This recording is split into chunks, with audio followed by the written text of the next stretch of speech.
Welcome back to the Road to Great Health podcast, where we discuss natural solutions to today's worst health problems. I'm Dr. Kevin Linderman from Dr. Kevin's Wellness Clinic here in South Louisiana, and I'm joined by my mentor, Dr. Rob DeMartino from Las Vegas, Nevada. Doc, welcome back. How's it going today? Always look forward to these. I'm having a good day. How about you? Yeah, me too, man. So we discussed thyroid quite a bit last week. And we got a lot of questions on Hashimoto's and a lot of questions on autoimmune. And so, we were talking about it. We just thought we would do a whole podcast on autoimmune for you guys today. So that's going to be the subject. And autoimmune is skyrocketing in America, and it has been for a while now. And so I feel not as enough is being done in the medical community to help these folks. Doc, would you agree? Oh yeah, and it's almost backwards, right? They have nowhere to go, and it's becoming the epidemic of our time. Correct. Yeah, and in the medical field, it's like, well, it's just there's nothing you can do about it. You're going to have to live with it. We could just treat the symptoms. Yeah, it's like nails on a chalkboard to me, and just because. But it does become, it puts us in this really difficult scenario because you have everybody on the conventional centralized medicine side saying there's nothing you could do about it. Then you have everything on the internet saying there's nothing you could do about it. Then all of a sudden here we come out of left field going, oh, there's lots of stuff that you can do about it. And to the point of where you can get to like heavy duty reversals, like we have our expectation to see antibodies go away.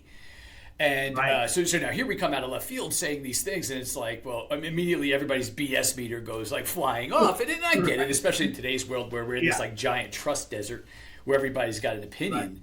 But hopefully as we go through today and we start like really defining terms and start talking about certain ideologies, it's really obvious what the disconnect between those two things are.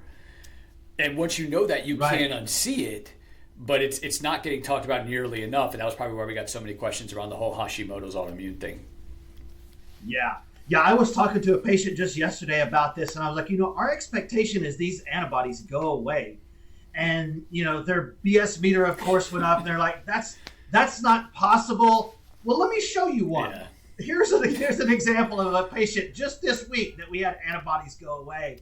And the key with all of that is if you know how to play the game and you know why those antibodies are there, which you've taught me, we can actually achieve some really amazing things for these autoimmune patients. And I just wish more people knew about it that are struggling with autoimmune. Yeah, especially, and I think it's starting to get obviously more attention just because there's so many people diagnosed with it.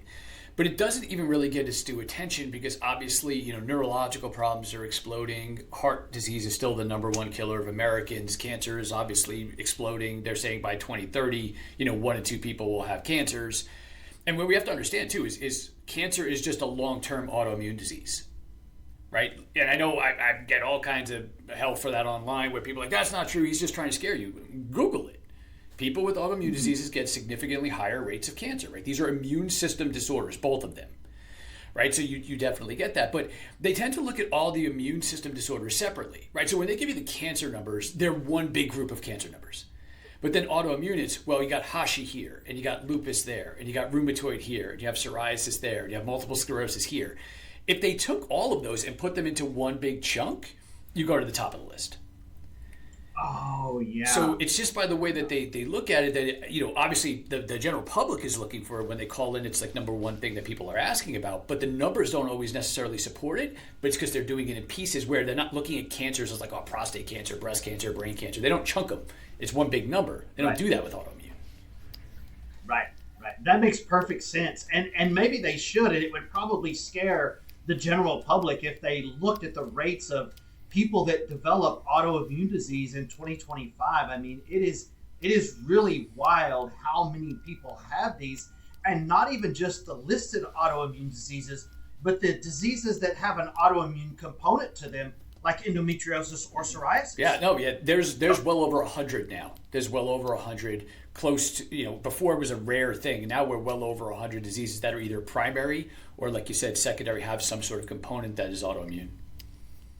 And Doc, I think you told me one time, typically in the medical field, when they say they look for autoimmune on blood work, they really look for two, right? Yeah, they'll look to see if you have ANA antibodies, which is typically what lupus will fall into their range of, or rheumatoid. The guy who broke my office record for the most autoimmune diseases in one patient, he had 17 different antibodies against 70 different targets, came to me and said, I'm not autoimmune. They checked me for that and I don't have it. Now, when we ran everything else, we found the 17 other places where he was autoimmune, but the 2 that they checked for, they were negative. I mean, I guess to be fair. Yeah. But, I mean, to say that, I was like, are you sure? He's like, oh, yeah, they checked it for me. I'm like, can I see those tests? And I was like, well, they just checked for these 2 things, and your symptoms don't even match that. And then when we looked, it was just this bevy of autoimmune problems, including Hashimoto's was on the list for sure. Yeah, I think the blood work panel you developed for us, I think is like 20-something, 26 different autoimmune diseases we tested for. Yeah, it looks for all these different antibodies. Right, and there are some that are rare, but there are some that are fairly common as well. And for those of you listening that might not even understand what we mean by autoimmune conditions are where your immune system is attacking your own tissue. It's the body attacking itself, autoimmune. And so it's not an uncommon thing. Not in today's world. I mean, we live the perfect lifestyle to create some of these type of problems. So it's not, scientifically, it's not shocking to see them go up.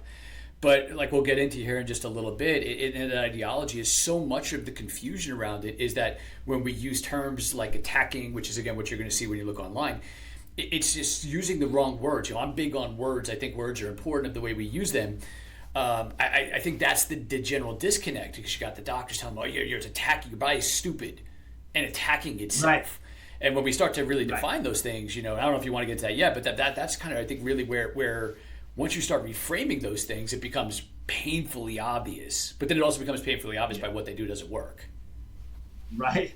Like you were talking about last time we were studying with you in Vegas is, you know, in the medical community, there's so many times they look at it, the body is stupid and doing things for no reason. Oh, your body's stupid, it's raising your blood pressure again. Oh, your body's stupid, it's raising your blood sugar. And in the functional wellness community, we really don't think the body is stupid. We think the body is doing the best it can with the real crappy hand that it's been dealt. Yeah. And we just got to deal it a better hand, right? Yeah, realistically, like the ideology of pathology, like pathology doesn't even really exist. It's just adaptive biology, right? Your body has to do something, right? We talked about it in the last one. Why would your body do that, right? You have to change the framing of it. Not that it's dumb and it's made this mistake. It's, well, why would it do that? You know, it's trying to, it has to do it because it doesn't have this, or it needs to do it to offset that. Or, you know, with blood pressure, half the time is you have to raise the blood pressure to get the blood up to your head. If your blood's too thick, right? If you got diabetes, your blood's too thick. Okay, so you need more pressure. Like think about like drinking water through a straw or trying to drink maple syrup through a straw. Do you have to generate more pressure to drink the syrup? Yeah, so you have to generate more pressure to push the blood to your head. So arbitrarily being your body stupid and lowering your blood pressure means that, yeah, your blood pressure goes lower, but you don't get the blood to your head. Right? So again, it's always these short-sighted ideologies of all of that. And again, you have to change that thinking to why would it do that? And what's the adaptive physiology? Why is that happening? And it's so much so with autoimmune is that it's not stupid and attacking. It's trying to help you. You just have to help it solve the problem. Right. And so our program is really driven by the question, why is your body doing that? And how can we help it do something better? And that's especially true with autoimmune. Yeah, so to get into that too, so we're talking about wordsmithing a bit, right? So your body is stupid. That's the first part. It's made a mistake, right? It's incorrect. And it's attacking, second part, healthy tissue, third part. Where the reality of it is your body is trying to heal damaged tissue. It's not stupid and attacking for no, it's not, well, that's wrong and I'm going to attack it, or I attacked the wrong thing. It's not doing that. It's trying to repair certain functions that aren't working properly. So, but what causes that huge disconnect is the target of what the community, the medical community thinks causes it is not what causes it. Okay, it's the way we were taught, what you and I were both taught, what it was. It's the way they still teach it now. We know scientifically that it's not that. So in painful simplicity, inside of your cells, there's a lot of stuff. But for our purposes here for this conversation, there's two things we need to talk about. You have the nucleus of your cell. The nucleus of your cell is where your DNA is. Okay, so that's DNA. You get 50% of it from mom, 50% of it from your dad. That determines what you look like, right? So structure, how tall are you going to be? What color is your hair? What color is your skin? What color are your eyes? Structure. The second part is in your cells. There's the part that they call the mitochondria. Your mitochondria, most people know, if they remember elementary school science, they talk about it's the powerhouse of the cell. I remember my teacher banging on the desk, right? It creates all of the energy. But what we didn't know up until about maybe 40 years ago, but really within the last 20 to 25 years, is that mitochondria has its own DNA. So we always thought the DNA was exclusive to the nucleus of the cell, the ones you got from mom and dad. Mitochondria have their own DNA, and very brilliant scientists, not me, very brilliant scientists have went through and examined over 300 different chronic diseases and mapped out if the mitochondrial DNA gets damaged in this spot, it will cause this disease. If it gets damaged in this spot at this percentage amount, you'll get this disease. So what they did was, if mitochondrial DNA is damaged and nuclear DNA is damaged, if you take the nuclear DNA out and you put in healthy nuclear DNA, patient stays sick. If you take the mitoDNA damaged out and put in healthy mitoDNA with damaged nuclear DNA, patient gets better. The entire medical paradigm is built on the idea that these diseases come from nuclear DNA. Right? That's why they was like, oh, it's genetic. Right? Everything is quick. Oh, you high blood pressure, genetic. Everything's genetic. It's not from there. So I don't care how many treatments they develop. I don't care how well they get at treating nuclear DNA. If it is the wrong target, it will never work. It may help symptoms, but it will never actually fix the problem. And throwing more money at it, it's not that we haven't spent enough money on this. I mean, we spent an absurd amount of money on this, right? Spending more money on this will never fix it, because if your target's wrong, you're never going to hit that target. So people always ask me, like, well, why did my doctor tell me this? Painfully, it's not the way we're taught. And right now, there's no solution in a pharmaceutical conventional medicine model to fix that. There's no surgery for mitochondria. There's no drugs for mitochondrial DNA repair. And there's no drugs in the pipeline that they're even testing for mitochondrial DNA. 99% of the funding does not look at this, because if they did, they would have to change the whole system. The entire system would collapse upon itself. So no matter what we do, all of a sudden, when you change the target, you say, okay, now it's your body's trying to heal the mitochondrial DNA that's damaged. In order to make immune system disorders go away, if you help it fix that problem, if you can help the body repair that mitochondrial DNA, guess what? Antibodies go away. And all the antibodies is your immune system sticking at things saying, hey, we got to fix this and we're having trouble. Right? All of a sudden, you help it solve the problem, it goes away. And it's literally, from a conceptual standpoint, that simple of a flip. That's amazing. That's such a profound idea and concept. And I know you've been talking to us about this when we come and study with you in Vegas for years, and I think I'm finally starting to understand the depth of, a lot of these conditions boil down to the mitochondria, and just trying to solve mitochondrial dysfunction and try to stimulate mitochondrial repair. And the cool thing about that is they don't have anything in medicine to do that.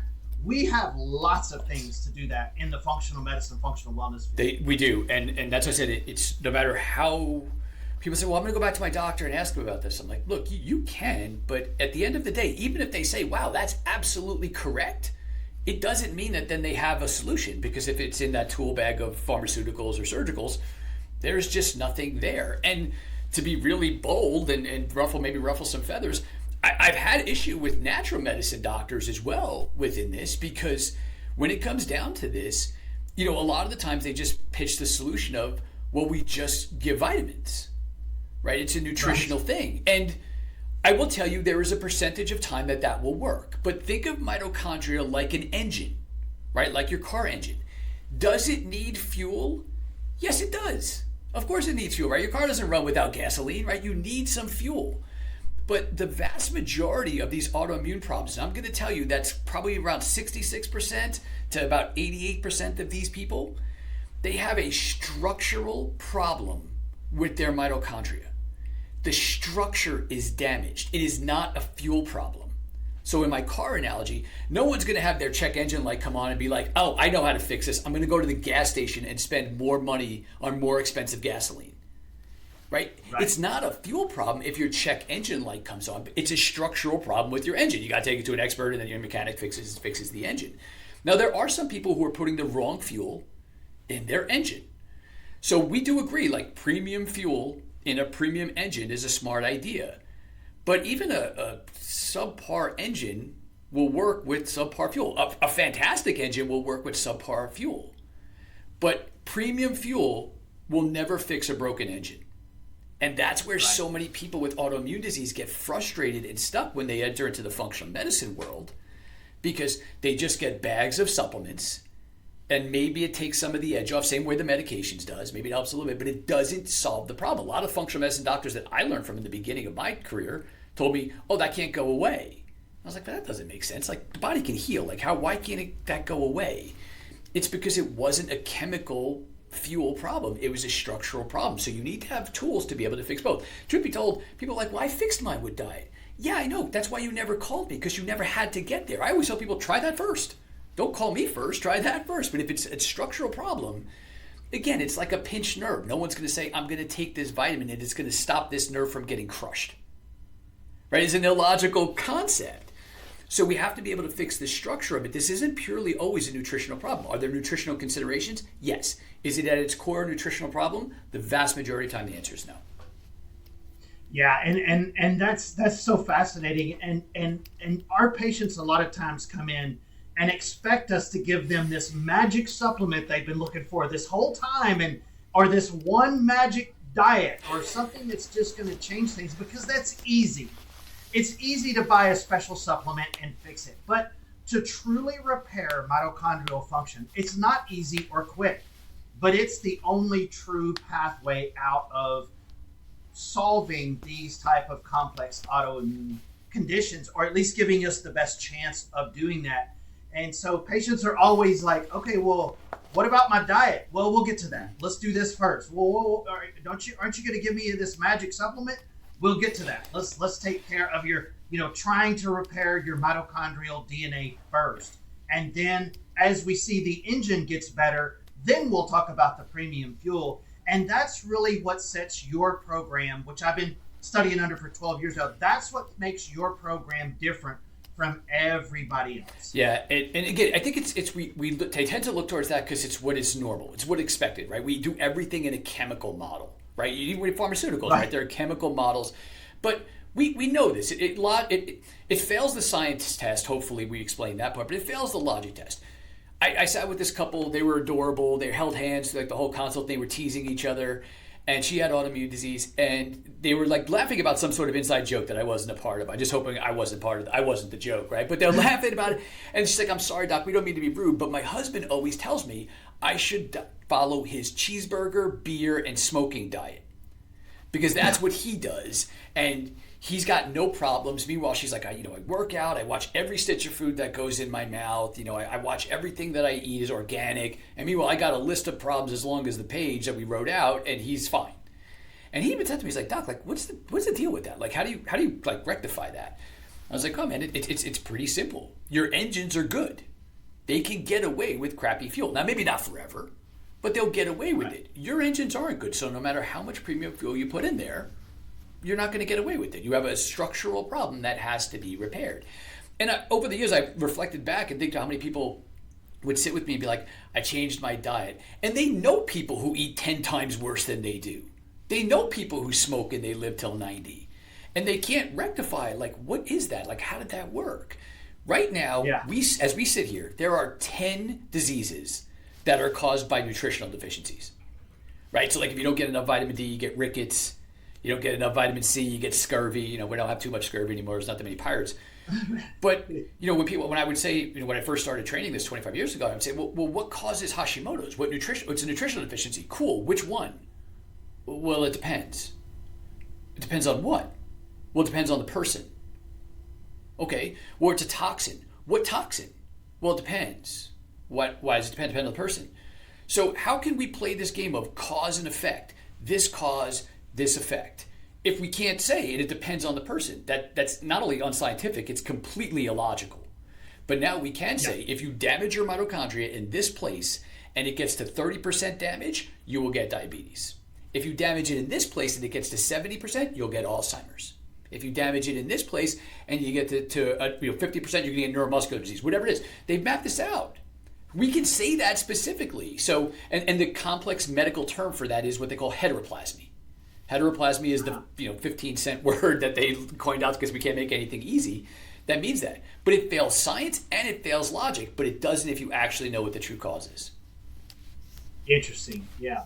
And so kind of the general synopsis of what we're saying with autoimmune is that it's not your immune system making a mistake and attacking healthy tissue. It's the immune system looking at unhealthy tissue and going, that's not good. We need to go clean that up. We need to go fix that. But that's all the tissue that's there. That's the only tissue it's looking at. There is no good tissue for it not to attack. And so you end up with this cycle of, as the cells are replicated worse, the immune system keeps reacting more and more. Is that pretty much the correct way of looking at it? Pretty much. So think of it this way again from another viewpoint. We have the greatest immune suppressive drugs in the world, right? And we need them sometimes, to be fair, right? Like, I'm not completely anti-medical or anti-pharmaceutical because there's times and places, right? If somebody has to have an organ transplant, which can be a life-saving event, right? They have to be on immune suppressors because the body will reject the organ. So we could take people's immune systems down to zero if we were so inclined. But if we do that, does that make the autoimmune disease go away? No. So if the immune system is stupid and overly attacking and we could take it out, that would make it go away. But it doesn't do that.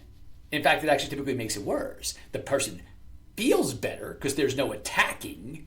There's no symptoms of inflammation and things like that. But it actually traditionally makes it worse. So the whole ideology here is it's that wrong target. They think that it's attacking healthy tissue because they're looking at the part of the cell and that part may be okay. And they're saying, well, that's healthy. That must be what it's attacking. But we know it's attacking over here, but it's not attacking. It's trying to heal.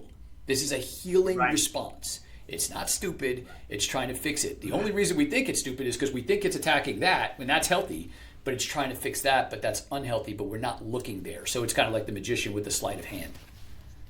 Right, exactly. And so I'm just so glad that all of this new research on the mitochondrial DNA is coming out, and we're really starting to figure out some of the keys to try to help these people. And so I'm just so glad that we're able to get the word out to people that are struggling with things like this, because it's just so needed. I mean, these folks are suffering, and a lot of what they do in the medical field to suppress this inflammatory reaction, it does make them feel better. But it's only temporary. If you talk to anybody that's done that for a while, yeah, it makes them feel better for a little while, but the reaction is still taking place. The DNA is still bad. The mitochondria are still dysfunctional. And that's going to lead to other problems, like cell mutation and even worse problems from there. Again, not to be too ruffling feathers here, but when the DNA damages and the mitochondria damages, it shoots off flares basically saying, hey, we're hurt and we need help here. That is the different types of inflammation that they make all these drugs to combat. So if anything, now, does that inflammation make you feel good? No, of course it doesn't. It's trying to alert your body. It's no different than if you touch something hot, you get a pain signal that says, hey, move your hand. You're about to burn your skin right off, right? It hurts, but it's a signal. Your cells are trying to signal to your immune system, hey, I have a problem, and the problem is here. But instead, we're taking meds to actually stop that signal. So that's like me calling 911 and then someone disconnecting my phone. Yeah, 911 doesn't get bothered, but at the end of the day, I still have the crisis. So as the damage gets worse and not repaired and this problem cycles out of control, now they got to take more medication. Now, like you said, those medications that they've taken for short term don't work. They have to try just different ones. Because the problem just spreads, all you're doing is silencing the body's ability to call for help. Yeah, 911's okay, but your house is still on fire. You're still in trouble, but they're not bothered. Right. Right. Exactly. Well, man, I just find all of this so fascinating, Doc, and just what I've learned from you over autoimmune and all these other chronic diseases over the last 12 years it's really been a life-changing thing for me and for so many of my patients and the other doctors that follow you from all around the world. I mean, you're doing amazing work, and you're the one that dug into all of this and figured all of this stuff out. We're just the ones that try to learn from you to understand at least half of it along the way. And so thank you so much for sharing all that with us today. And for those of you listening, thank you guys so much for listening. And I want to make sure that you catch our future podcasts on our road to great health. And so, Doc, once again, thanks a lot. And to our audience, thanks for listening. We'll see you guys next time.